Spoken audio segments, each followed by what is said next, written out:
মোহাম্মদ দেলোয়ার হোসাইন কোটচাঁদপুরে কর্মরত সাংবাদিক সংবাদ প্রকাশের করার প্রেক্ষিতে তাকে যে হুমকি দেওয়া হয়েছে সেই হুমকির দেওয়ার প্রতিবাদে আমরা তীব্র প্রতিবাদ জানাচ্ছি এবং আজকের এই মানববন্ধনের আয়োজন আমরা এই মানববন্ধনের মাধ্যমে সর্বমহলকে জানাইতে চাই কোটচাঁদপুরের সাংবাদিক সমাজ ঐক্যবদ্ধ, যে কোনো অন্যায় অবিচারের বিরুদ্ধে আমরা সবাই লড়াই করব।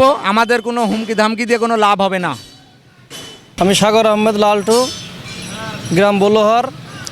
আমার কাছ থেকে গত 17/10/2022 সালে গ্রাম পুলিশ চৌকিদারে চাকরি দেওয়ার জন্য 6,70,000 টাকা নিয়েছিল আমাদের বলোহার ইউনিয়নের চেয়ারম্যান নজরুল ইসলাম নজু এবং তার সহযোগী আলমগীর হোসেন আলম। তারপরে চাকরি দেওয়ার কথা বলে টাকাগুলো নিয়ে আমার আব্বার নাম মোহাম্মদ শহীরুদ্দিন মণ্ডল।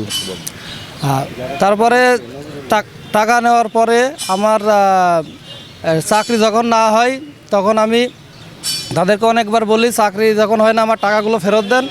পরবর্তীতে তারা টাকা পয়সা বলে যে আমি টাকা পয়সা আমরা নিইনি, যা পারো করে নিও, এবং টাকা পয়সা চাইতে গেলে আমাকে বিভিন্ন রকম হুমকি ধুমকি দেয়।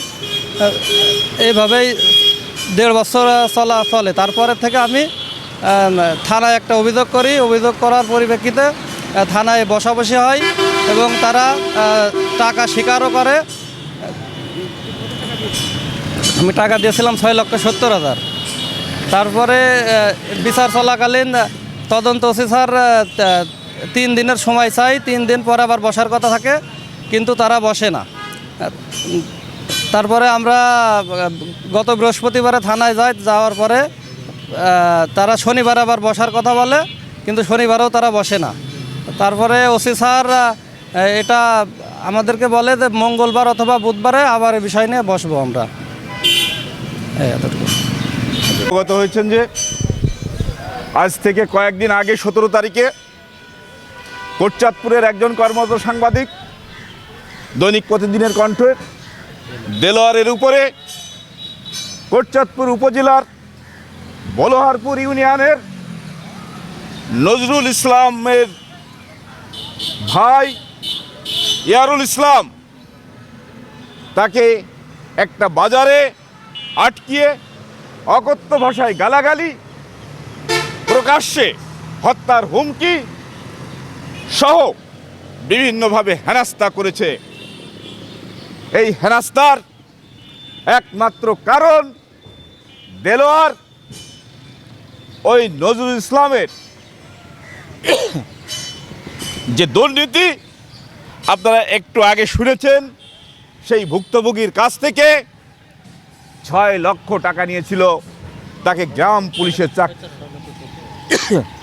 পুলিশের চাকরি দেবে বলে সেই নিউজ প্রকাশ করেছে। এইটি হলো দেলোয়ারের অপরাধ। আমি যতদূর জানতে পেরেছি আজকের এই মানববন্ধন কর্মসূচিতে দাঁড়িয়ে বলতে চাই, ঝিনাইদহ জেলা প্রেস ইউনিটের সভাপতি হিসাবে এই ব্যাপারে দেলোয়ার কোটচাঁদপুর মডেল থানায় একটা অভিযোগ দায়ের করেছে। এখন পর্যন্ত কোটচাঁদপুর মডেল থানার ওসি এই ব্যাপারে কোনো পদক্ষেপ গ্রহণ করেনি। আমরা এই মানববন্ধনে দাঁড়িয়ে দেলোয়ারের যে নজরুলের যে ভাই, সেই ভাইয়ের গ্রেপ্তার এবং শাস্তি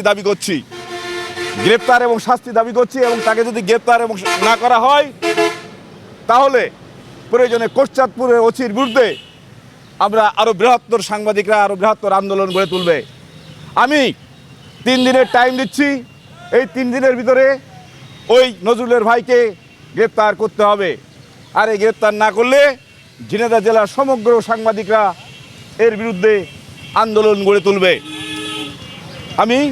আপনারা অবগত আছেন, যে যাই মনে করেন না কেন, সাংবাদিক হচ্ছে আপনার মৌচাক। এই মৌচাকে ঢিল দেবেন না। একজন দুর্নীতিবাজ চেয়ারম্যান, যার কাজ হচ্ছে সাধারণ মানুষের কাছ থেকে প্রতারণা করে বিভিন্ন উপায়ে টাকা অর্জন করা, সেই দুর্নীতিবাজ চেয়ারম্যানের ভাই এই কাজ করেছে।